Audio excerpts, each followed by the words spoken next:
29 doves to commemorate each year of Regis-Korchinski-Paquet's life released into the daylight sky. Hundreds gathered in front of her home on Saturday afternoon for a public memorial honoring the Afro-Indigenous woman. Regis was 29 years old, but she was always my little girl.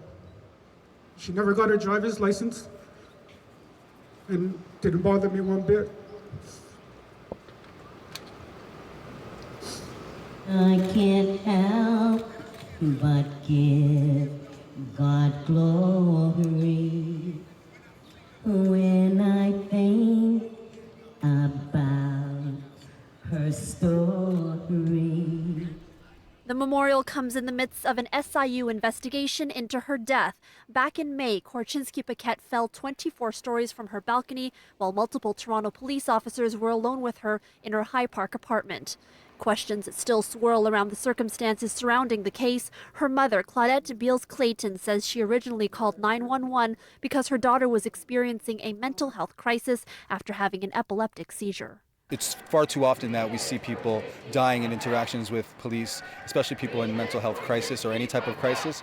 So hopefully this movement really shows our city, our politicians, our police that we want more accountability, we want better training, and we want more patience and discretion when it comes to interacting with people in non-criminal encounters.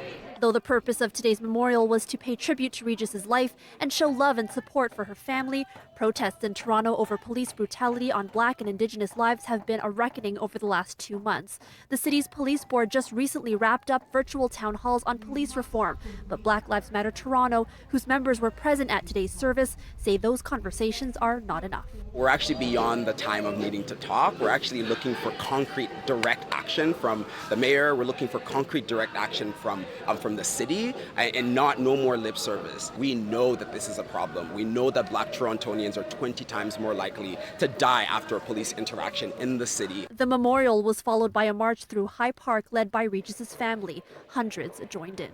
I'm so grateful and so honored. I'm so happy that so many people have come out to honor my niece's unfortunate demise and given us support. The family's lawyer says they're now just waiting on the second and final autopsy report. He says they've been told the SIU is now wrapping up their investigation and should be done within a few weeks. At that point, the SIU should be able to release its report. In High Park, Erica Natividad, City News.